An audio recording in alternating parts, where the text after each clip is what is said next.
오늘 우리가 새해에 또 첫 예배로, 첫 주일 예배로 하나님 앞에 영광을 올립니다.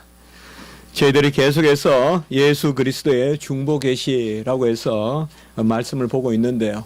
오늘이 벌써 8번째가 되었습니다.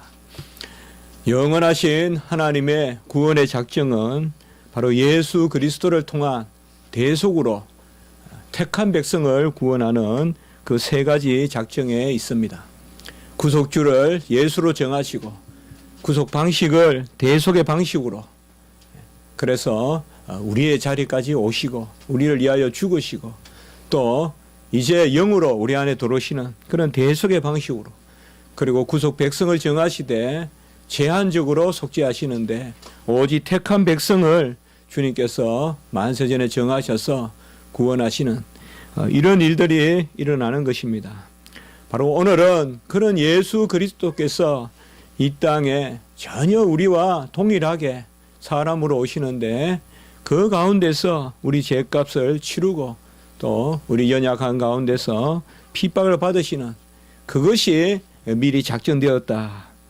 그리고 예수님께서 무죄한 가운데서 핍박을 받으시고 죄는 없으신 가운데서도 이렇게 죄의 값을 치르시는데 이것은 우리의 의가 될 뿐만 아니라 우리의 삶도 바로 이래 예수님의 삶과 같이 성도의 삶이 이 지상에서 죄가 없는 가운데서도 어려움을 당할 때가 있고 핍박을 받을 때가 있다.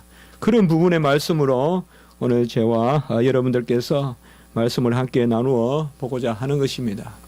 사람은 죄를 지었되 하나님을 향하여서 죄를 지었기 때문에 하나님의 말씀을 불순종하고 그리하여 하나님의 존영을 해쳤습니다.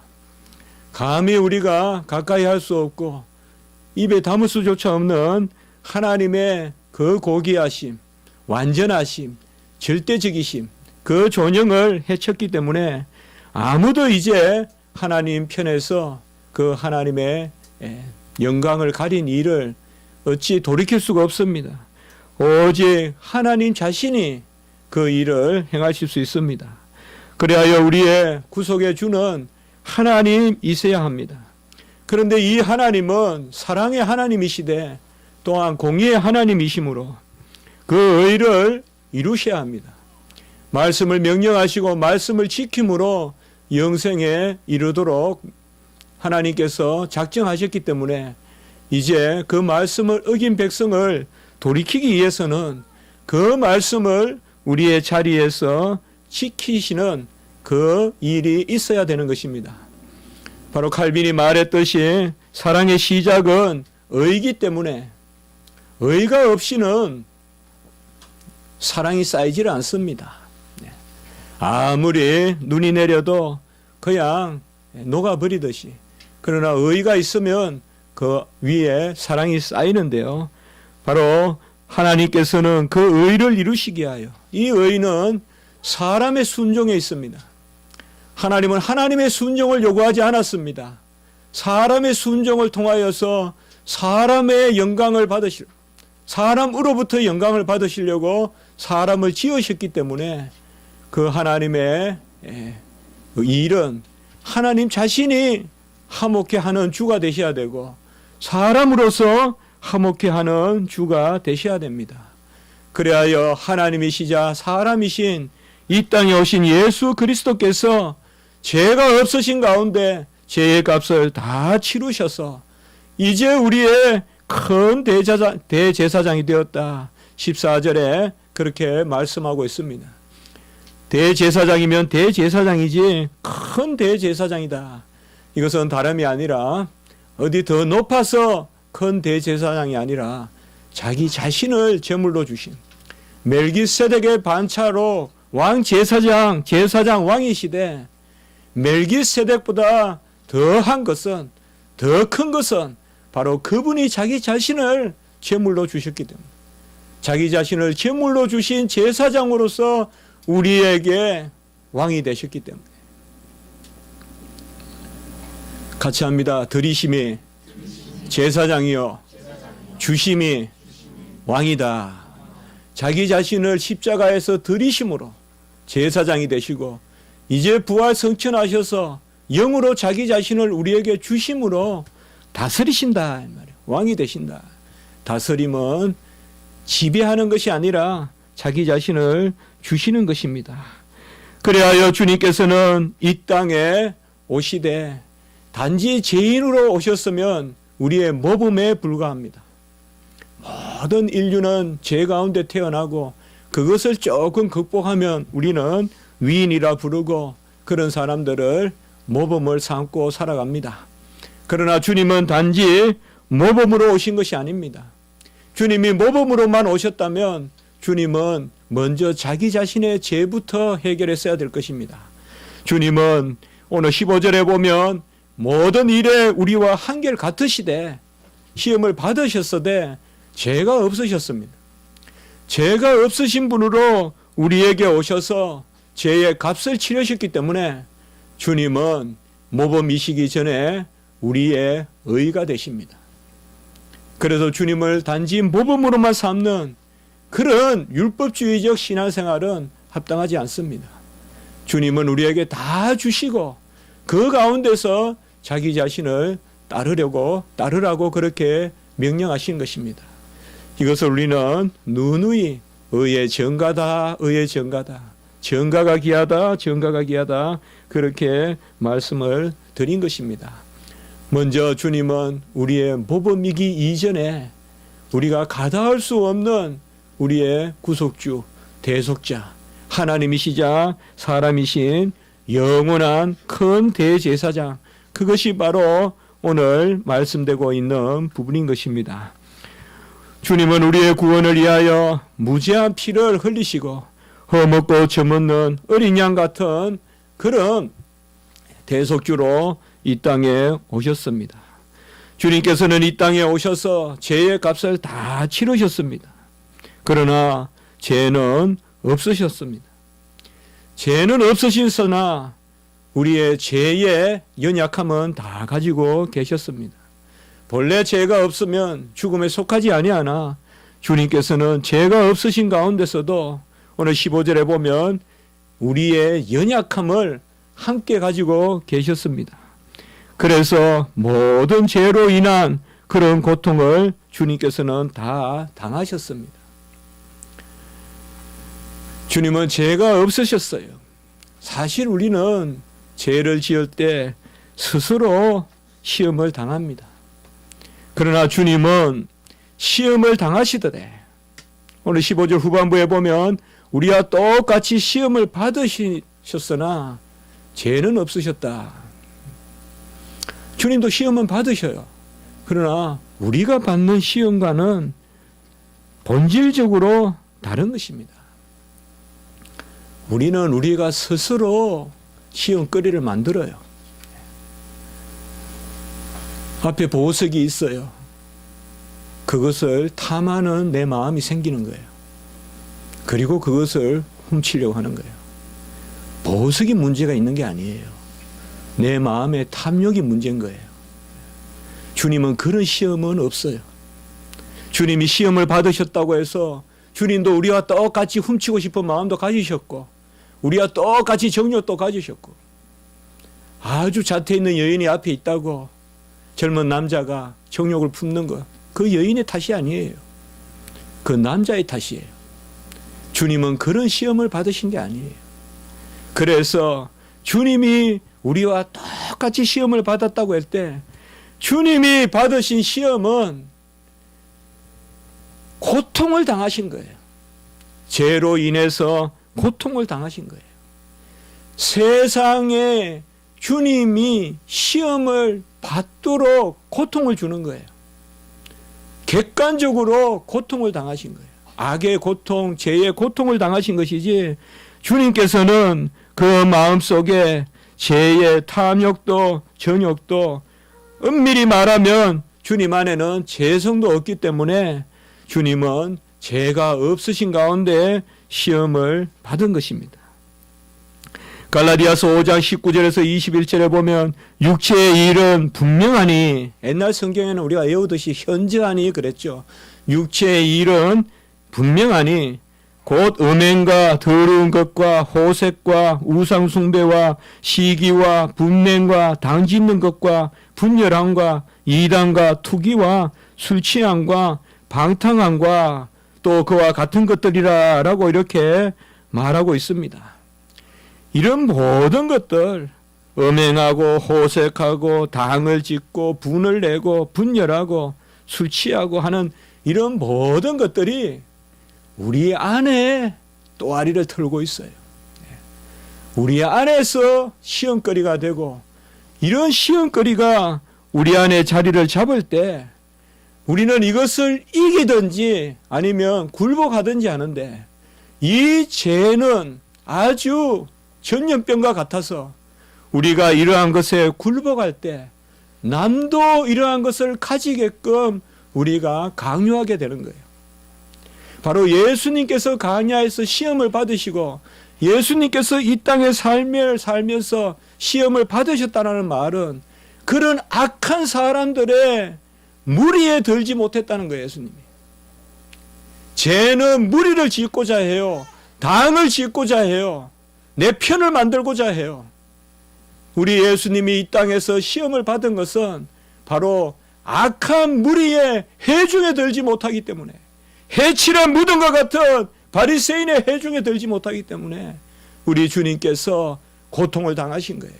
어떻게 보면 그 자리에 발을 뻗치면 훨씬 수월하지만은 우리 주님께서는 그렇게 하실 수 없는 거예요. 주님이 당하신 바로 시험은 고통이에요. 객관적인 시험인데 그것은 다른 것이 아니라 바로 죄와 동류를 삼고자 하는 마귀 사탄의 계계예요. 마귀 사탄은 광야에서 시험할 때부터 아주 음흉하게 음식을 들어서 명예를 들어서 세상의 건설을 들어서 예수 그리스도를 자기의 편으로 만들려고 예수 그리스도를 시험했던 것이에요. 온갖 음란한 마음을 품고 더러운 곳에 발을 들이고 하나님의 말씀이 아니라 엉뚱한 곳에 중심을 두고 해칠한 무덤과 같이 스스로 속이고 다른 사람을 미혹하고 자기의 부족을 감추려고 시기하고 분내고, 그것이 안 되면 당을 짓고, 그것도 안 되면 이단에 몸을 잠고, 그것도 안 되면 아예 자기 자신을 부정하는, 잊어버리려고 하는, 술이 취하는 모습, 이런 것이 바로 죄의 현상이에요. 이 땅은 이러한 죄의 현상들이 있어요. 죄는 달콤함을 이용하지만은 끝은 사망이에요. 죄는 끊임없이 전염병과 같이 무리를 만들려고 해요. 동류를 만들려고 해요. 그리고 그 동류에 속하지 못할 때 끝내는 십자가에 죽여버리려고 하는 거예요. 예수님이 이 땅에 오셔서 십자가에 죽으심은 우리가 어떻게 보면 영적으로 보면 예수님은 죄와 하나 될 수 없기 때문에 그런 거예요. 죄가 없으신 분으로 이 땅에 오셔서 죄값을 치른다는 것은 바로 예수님께서는 죄와 하나 될 수 없으면서 죄값을 치르는 유일한 길이 바로 죽음에 이르는 그 십자가인 것입니다. 세상은 우상으로 우리 주님을 꾀고, 그리고 세상은 음란과 방탕으로 우리 주님을 꾀었습니다. 어떻게 보면 주님의 길이 넓은 길이었다면 주님은 세상을 짝하고 우상을 섬기고 음란을 같이 했을 것입니다. 그러나 주님은 그것을 멀리했습니다. 오히려 그들은 주님을 세리와 창기와 더불어 먹고 마신다고 음해까지 하였던 것입니다. 우리 주님이 이 땅에 오셔서 받으신 모든 시험은 다른 것이 아니라 세상 사람들이, 스스로 시험 든 사람들이 스스로 자기의 음욕으로, 탐욕으로, 자기의 모든 정욕으로 자기 죄를 만든 사람들이 그 동류에 속하기를 바랐을 때 그것을 거부했기 때문에 안나스와 가야바가, 바리새인과 서기관들이, 사두개인들이 온갖 형식주의와 온갖 하나님을 멀리하는 그런 외식주의에 사로잡혀 있었던 사람들이 주님과 함께 주님이 왜 그 자리에 서지 않느냐고 그 주님께 비박을 한 것, 그것이 바로 우리 주님이 당하신 시험인 것입니다. 우리는 사실 스스로 걸려 넘어집니다. 시편 57편 6절에 보면 우리는 우리가 판 웅덩이에 스스로 빠져버리는, 이것이 바로 이 세상에서 살아가는 우리의 시험인 것입니다. 주님께서 이 땅에 오신 것은 하나님의 자녀가 무죄한 가운데서도 당할 고통을 보여주십니다. 우리 십자가 지기 교회는 주님을 바라보고 십자가를 진다고 하는데, 십자가를 지는 것이 뭘까요? 이것은 곧 주님과 같은 고통에 동참하는 것입니다. 주님의 고통을 나눌 수는 없습니다. 그러나 주님과 함께 자녀된 자로 주와 함께 길 가는 것은 바로 주님께서 이 땅에서 사셨던 모습을 우리에게 보여주는 것입니다. 끝없는 죄의 유혹, 끝없는 다수의 유혹, 끝없는 시류의 유혹, 끝없는 세상을 살아가는 평범하다는 그런 유혹, 다 그렇게 사는데 왜 하필 그렇게 행합니까 하는 그런 유혹들. 어떻게 보면 주님께서 무죄한 가운데서 시험 받으신 것과 같이 우리도 주님과 같이 죄가 없는 가운데 시험이 있는 것입니다. 세상은 마지막에 우리를 멀리할 때 그것은 다른 것이 아니라 우리가 죄와 짜가지 않을 때 세상은 우리를 내치고 끝내는 우리를 십자가에 못 박으려고 하는 것입니다. 그래서 결국은 죄의 길이냐 의의 길이냐, 그의 죄의 길은 잠시 흥황한 듯 하지만은 겨와 같고 의인의 길은 지금 없는 듯하고 이 겨울의 나무와 같이 나목과 같이 죽어 있는 듯 하지만은 시절을 쫓아 가시를 맺는, 오늘 16절에 보면 때를 따라 돕는 은혜를 얻기 위하여, 때를 따라 돕는 은혜가 있단 말이에요. 우리는 내 정서에 맞지 아니하면 은혜가 없다고 생각해. 비가 내리면 감기 든 사람은 춥다고 여겨요. 그러나 농부에게는 그 비가 생명의 물이에요. 내가 감기 들어 한가히 길을 거닐고 있는 사람이 지금 내리는 비를 추운 비다, 쓰라린 비다라고 평가한다고 되겠어요? 농부는 그 비가 단비예요.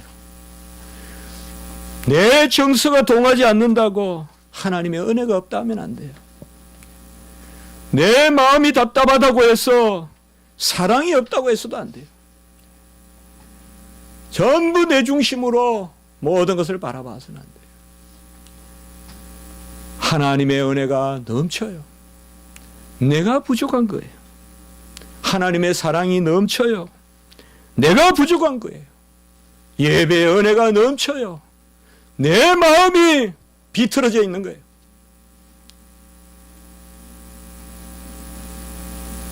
제가 변호인 영화를 봤습니다. 정말 모처럼 영화를 봤는데 다른 것은 다 뭐 알만한 이야기인데 국밥이 그렇게 맛있게 나오더라고요. 예? 국밥. 예? 여러분 20년 국밥집 하기가 쉽겠어요? 20년 국밥집에 가서 먹기가 쉽겠어요?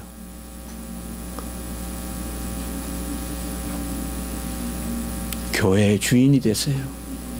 20년 국밥집 하기가 쉬워요. 같은 집에 밥 먹으러 가기는 어려워요. 맨날 먹는 자리만 있으면 3개월도 못 가요. 저도 그래요, 보면. 금방 이 집이 맛있었다가 금방 맛이 없어요. 그 국밥집이 문제가 아니에요. 어찌 우리 식욕을 다 맞추겠어요? 은혜를 알려면 국밥을 지어봐야 돼요. 국밥을 짓는 것이 국밥집에 가는 거예요. 아니면 떠나게 돼요.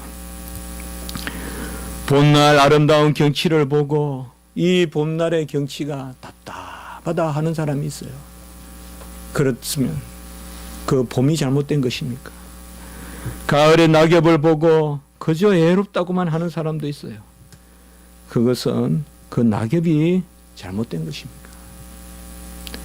주님은 그리하여 주는 것이 받는 것보다 낫다고 생각했어요. 주님은 이 땅에 주시려고 왔어요. 주인이 되신 거예요. 우리의 주가 되신 거예요. 끊임없이 받을 생각만 하고, 그리고 그 가운데서 시시각각 변덕을 부리는 우리의 마음을 다 못 채우니 끝내 우리는 주님을 또 십자가에 못 박고 또 십자가에 못 박고 하는 것입니다. 주님의 은혜는 변함이 없어요. 그 국밥은 변함이 없어요. 손님이 가는 손님마다 다른 국밥을 내어놓으라고 할 수가 없는 거예요. 그것을 지어봐야 아는 것이에요. 저는 젖을 먹이는 어머니가 불평하는 모습을 본 적이 없습니다. 불평은 젖을 먹는 아이가 하는 거예요. 젖을 먹이는 어머니는 불평하지 않아요. 젖을 먹는 아이가 불평을 해요. 어머니는 그저 기다릴 뿐이에요. 그 아이가 커서 젖을 물려봐야 알아요. 젖을 물려봐야 젖을 먹는 그 어린아이의 투정이 얼마나 부질없다는 것을 알게 돼요. 다른 방법이 없어요. 아무 방법이 없어요. 밥을 지어봐야 알아요. 밥을 짓는 엄마는 절대 밥 불평하지 않아요. 밥을 먹는 아이가 음식을 불평해요. 아침부터 새벽부터 일어나서 찬물에 손을 넣고 수도에 물을 자아서 거기에 찬물에 쌀을 씻고, 그리고 불을 지펴서 바깥에서 그 추위에서 부르튼 손을 가지고 밥을 지어서, 옛날에 얼마 또 부엌과 안방이 멀어요. 거기에 또 멀리 밥상을 들고 그 추운 데서 문을 열고 들어오는 그 밥을 아이는 불평해. 어머니가 그렇게 일찍 일어나서 그 밥을 지어서 주도 아이는 불평해요. 어머니는 그 밥을 불평하지 않습니다. 우리는 교만하여 죄를 지었습니다. 인류는 교만하여 죄를 지었어요. 교만은 무지라고 했죠. 하나님을 하나님으로 알고 나를 나 자신으로, 하나님은 조물주요 나는 피조물로 알면 절대 교만하지 않아요. 바로 알면 교만하지 않아요. 교만은 바로 모르니까 생겨요. 그래서 무지예요. 그리고 가식이에요. 거짓이에요. 거짓이 없는 곳에 교만이 없어요. 진실한 곳에는 교만이 없어요. 진실하면 다 엎드러져 납작 앉아요. 거짓이니까 다 교만한 거예요. 내가 나된 것을 바로 모르니까 교만한 것이에요. 죄는 교만으로 말미암아 왔고, 이제 이 죄로 말미암아 이 세상의 모든 현상들은 바로 불평입니다. 죄가 이 땅에 들어왔다면 바로 불평은 죄인이 하나님으로부터 멀어지는 명분이에요. 같이 합시다. 불평은 우리가 하나님으로부터 멀어지는 명분이다. 불평에는 진리가 없어요. 불평에는 생명이 없어요. 곧 빛이 아니에요. 빛은 진리의 빛이고 은혜와 진리가 충만하다 했잖아요. 그리고 빛은 생명이 있어요. 불평에는 아무 지식이 없어요. 불평하는 사람은 자기 스스로에게 먼저 물어봐야 돼요. 저도 불평이 많은 사람이에요. 물어봐야 돼요. 왜 불평하는지. 왜 불평하는지. 우리나라 말은 좋아서 죽겠다 이런 말도 있죠. 좋아도 불평하죠. 좋아서 죽겠다 이런 말도 있어요. 불평은 아무 지식이 없어요. 그리고 불평에는 생명이 없어요. 첫날 만날 불평해도 싹이 나지 않아요, 여러분. 불평의 반대말이 뭘까요? 많이 생각해 봤어요. 저는 이 말씀을 드리려고 불평을 이야기하는 거예요. 불평의 반대말은 회개예요. 회개는 먼저 바로 알아요. 그리고 회개는 생명이 있어요. 저는 불평과 회개가 옆방에 있다고 생각합니다. 불평하는 내 심령은 누구를 탓하려고 하지 말고 그 불평을 돌이켜야 돼요. 불평은 외부에서 주어지는 것이 아니에요. 그리하여 해결되는 것이 아니에요. 불평은 분명히 회개로 넘어서는 거예요. 회개는 불평과 차원이 틀린 거예요. 불평할 때 우리는 회개할 때인 거예요. 불평의 그 심령이 생길 때 그때가 우리는 회개할 때라는 거 아셔야 돼요. 바로 알아야 되고 그리고 생명의 일로 우리가 나아가야 되는 것입니다. 말세에 고통당하는 때가 있다고 하는데 이 고통이 뭡니까? 말세에 우리가 당하는 고통은 끊임없는 예수님이 당하셨던 고통과 같이 죄가 없으신 가운데서도 시험을 받는 고통이 있습니다. 여러분, 우리가 경건하게 잘 살아가요. 잘 살아가려고 할 때 사람들이 나를 시험 들게 할 수 있어요. 유혹할 수 있어요. 거친 번지를 하지만은 달콤하지만은 결국은 마지막은 죄의 길로 나를 이끌어 갈 수가 있어요. 그래서 말세에 고통하는데 디모데후서 3장 1절에서 5절에 보면 그 5절 마지막에 보면 경건의 모양은 있으나 경건의 능력은 없는 그것이 바로 말세에 우리가 당하는 고통이라고 했어요. 여러분, 모양에 속지 마세요. 능력에 속하세요. 달리 말하면 모양을 이기세요. 능력을 붙드세요. 모양과 동료가 되지 마시고 모양과 한자리에 서지 마십시오. 모양은 판단하는 것이고 능력은 회개하는 것입니다. 회개하라, 천국이 가까웠다. 이 회개는 생명에 이르게 하는 회개인 것입니다. 우리가 올 한 해의 삶을 생각할 때 먼저 연초부터 들리는 혼탁한 소문들 많이 있습니다. 우리는 어떤 나라보다 또 세계적으로 지리적으로 여건적으로 누구를 미워하는 지금 나라의 구조 가운데 있습니다. 북한과 남한은 이렇게 동족이 미워하는 나라가 없습니다. 누가 잘 됐건 못 됐건 그런 걸 따지기 이전에 북은 남을 미워하고 남은 북을 미워합니다. 이런 미움이 우리 가운데 가득 들어 있습니다. 우리는 이러한 어려운 시대에 살고 있습니다. 먹구름과 같이 어떻게 보면 판단하게 하고 모든 일에 대해서 판단을 하지 않고는 살 수가 없는 것이 바로 우리나라라고 볼 수가 있어요. 저도 유학 가서 미국서, 영국서, 제네바서 공부해 봤습니다.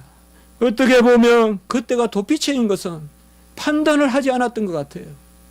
그저 방에 문을 열어놓고 열심히 공부하면 되는 그런 삶이었던 것 같아요.